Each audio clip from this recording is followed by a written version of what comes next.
లో ఉండి రైతులను ఆదుకునే ప్రభుత్వం ఉంటుందో ఖచ్చితంగా ఆ రోజే రైతు రాజు అయ్యే అవకాశాలు స్పష్టంగా కనిపిస్తాయి. రైట్, మనకు కాలర్ అందుబాటులో ఉన్నారు, సాయిలు కామారెడ్డి నుంచి.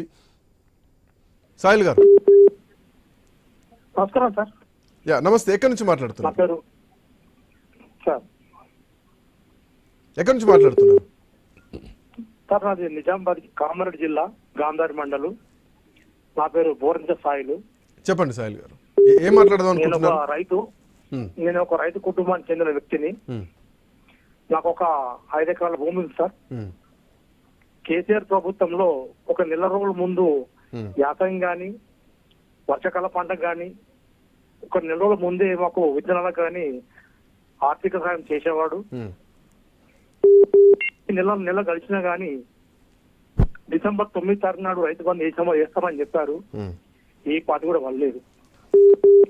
అంటే ఇది పేదలకు చాలా విలువైన సమస్య సార్. ఇది ఫస్ట్ మీకు ఐన్యూస్ కు ముఖ్యంగా ధన్యవాదాలు సార్ మీకు. ఎందుకంటే ఈ డెప్యూటీ పెట్టిన దానికి మీకు ఎందుకంటే కృతజ్ఞత తెలపాలా. ఎందుకంటే రైతు గురించి ఆలోచించి మంచి నిర్ణయం తీసుకున్నారు. చాలా మంది పేద నిరు కుటుంబ వాళ్ళు ఈ రైతు బంధు కూడా పడపడం వల్ల చాలా బాధలో ఉన్నారు సార్. మరి ప్రభుత్వం ఏం చేస్తుంది? ఒక క్లారిటీ లేదు. వేస్తుందా వేయదా? ముందేమో ఎలక్షన్ ముందేమో మీరు వడ్లు అమ్మకండి, మీకు బోనస్ ఇస్తాం, 500 కలిసి బోనస్ ఇస్తామని చెప్పింది. డిసెంబర్ 9 తారీఖున రైతు బంద్ చేస్తామని చెప్పింది. ఈ పార్టీ కూడా రైతు బంద్ పడలేదు. ఈ ప్రభుత్వ వైఖరి చూస్తుంటే అసలు భవిష్యత్తులో మరి నడిచే ప్రభుత్వమా ఆగిపోయే ప్రభుత్వమా నాకైతే అర్థం కావడం లేదు సార్. రైతులకు మాత్రం చాలా అన్యాయం చేసే ప్రభుత్వంలా కనిపిస్తుంది. ఇది రైతు ప్రభుత్వం కాదు సార్. ఇది రైతుల్ని పుట్టగొట్టే ప్రభుత్వంలా కనబడుతుంది. ఇది వాస్తవానికి ఒకవేళ రైతు గురించి ఆలోచిస్తే మీరు రైతు ప్రభుత్వం అయితే ఈ పార్టీకి 9 తారీఖు నుంచి ఈ పార్టీకి మొత్తం రైతు బంధు పడేది. సరే ఒక లిమిట్ పెట్టుకోండి. మీరు ఒక 10 ఎకరాల 12 ఎకరాల 5 ఎకరాల ఒక లిమిట్ బాగలేదు. ఆ లిమిట్ కూడా లేదు. ఇస్తామన్న హామీ కూడా లేదు. సీఎం రేవంత్ రెడ్డి కూడా మేము ఇస్తాం, ఈ డేట్ నాది ఇస్తామని కూడా క్లారిటీ లేదు ఇప్పటిదాకా. Right Sailu, thank you so much Sail గారు. ఒక నిమిషం చెప్పండి. యా నందారెడ్డి గారు ఒక కంపారిజన్ ఏమైనా స్టార్ట్ అవుతుంది అనుకోవాలా? ఎందుకంటే ఉదయం నుంచి కూడా చాలా మంది రైతులు మాట్లాడుతున్నారు. ఐ న్యూస్ తెలంగాణ రాష్ట్ర వ్యాప్తంగా ఉన్నటువంటి జిల్లా ప్రతినిధులు కూడా ఆయా జిల్లా రైతులతోటి గ్రామ రైతులతోటి కూడా మాట్లాడించారు. అందరూ కూడా లైవ్లో రైతులు వచ్చి మాట్లాడుతున్నటువంటి క్రమంలో ఒక కంపారిజన్ స్టార్ట్ అవుతుందా?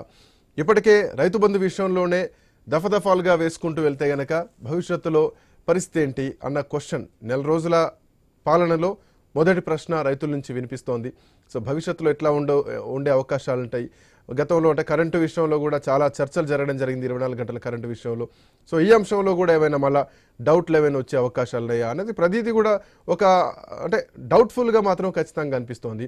సో ఎట్లా చూడవచ్చు? ఏమైనా కంపారిజన్ నడుస్తుంది అనుకోవాలా? ఒక నెల రోజుల తర్వాత తెలంగాణలో ఒక కంపారిజన్ స్టార్ట్ అయింది అనుకోవాలా? నందారెడ్డి గారు ఏం చెప్తారు? నేను వెళ్తానండి. హలో యా చెంగల్రెడ్డి గారు. సో చెంగల్రెడ్డి గారు, సో మీరు చెప్పండి, ఏమైనా కంపారిజన్ ఉందనుకోవాలా? చాలా పొరపాటు. ఎందుకంటే అండి ఇదేదో నిన్నలా మొన్న ఆయన ముఖ్యమంత్రి అయినంత మాత్రాన ఆయనంతా నిమిషాల మీద చేస్తాడని మనం అనుకోవటం ప్రజల బుద్ధి లేనితనం. ప్రభుత్వాలు అనేటి ఆఫీసర్స్, అడ్మినిస్ట్రేషన్, ఫైనాన్సర్స్, దానికి సిస్టమ్స్ ఉంటాయి. ఇదేదో నిమిషాల మీద జరగదు. నిజమే, గతంలో చెప్పినట్లు ఆయన ఏదో డిసెంబర్ నెలలో ఇస్తానన్నాడు. కానీ నిన్నలే మొన్న ఆయన ముఖ్యమంత్రి అయినాడు. ఫైనాన్సర్స్ అన్ని ఉన్నాయా లేదా ఎట్లా అనేది.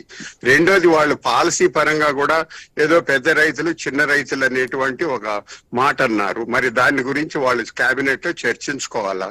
ఇవి కొన్ని పొలిటికల్ అండ్ అడ్మినిస్ట్రేటివ్ డెసిషన్స్ ఉంటాయి. ఇవన్నీ నిమిషాలు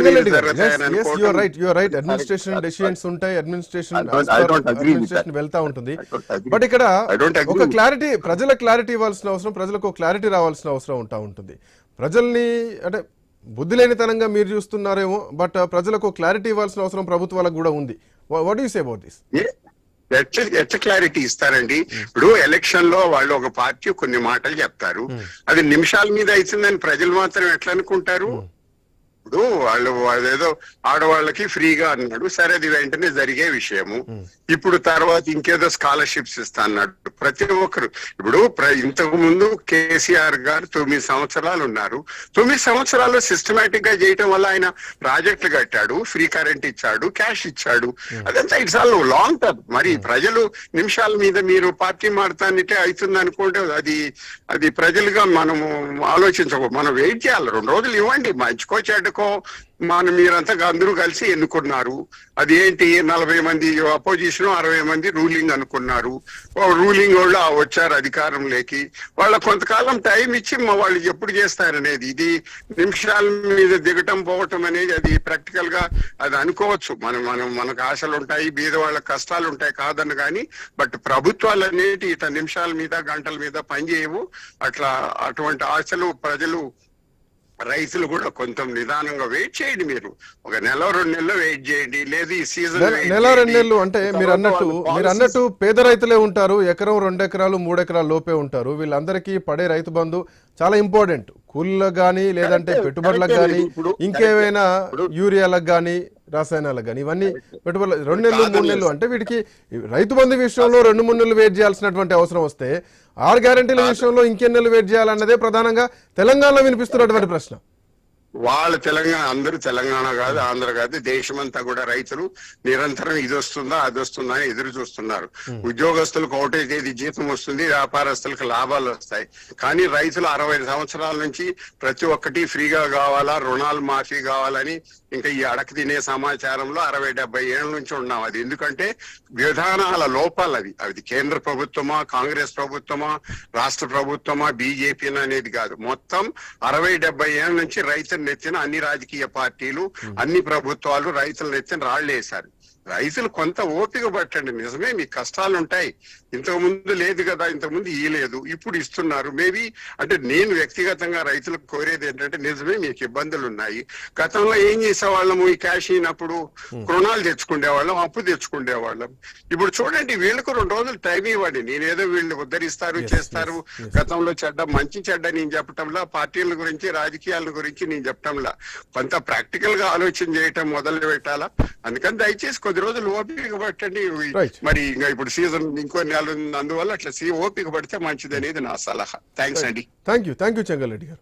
మొత్తానికి తెలంగాణలో రైతు బంధు అందక రైతులు పడుతున్నటువంటి ఇబ్బందులు ఏవైతే ఉన్నాయో ఆ ఇబ్బందులు ప్రభుత్వం దృష్టికి తీసుకెళ్లాలన్న ఉద్దేశంతో ఐన్యూస్ ఈరోజు ఉదయం నుంచి కూడా రైతుల పక్షాన్ని నిల్చొని రైతు సమస్యల్ని ప్రభుత్వం దృష్టికి తీసుకెళ్లేటువంటి క్రమంలో ఒక కార్యక్రమాన్ని చేపట్టడం జరిగింది.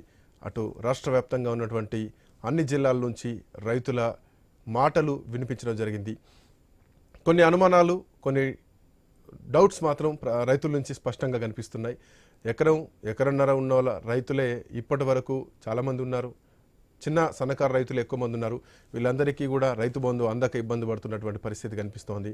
ఇంకా చాలామంది రైతులు పెట్టుబడి సహాయం కోసం కొంతలో కొంత, ఎంతవరకు ఈ రైతు బంధు వాళ్ళకి సహాయం చేస్తుంది అంటే రాముడికి ఉడతా భక్తిలాగా. అంత పెద్ద వ్యవసాయానికి ఎంత పంట వస్తుంది, ఎంత లాభం వస్తుంది, ఏవైనా ప్రకృతి విపత్తులు సంభవించి నష్టం వస్తుందా, ఇన్ని అనుమానాల మధ్యలో రైతులు పంట పండిస్తూ ఉంటారు. దానికి కొంత రైతు బంధు కోసం, కొంత సహాయం కోసం ఎదురు చూస్తూ ఉంటారు.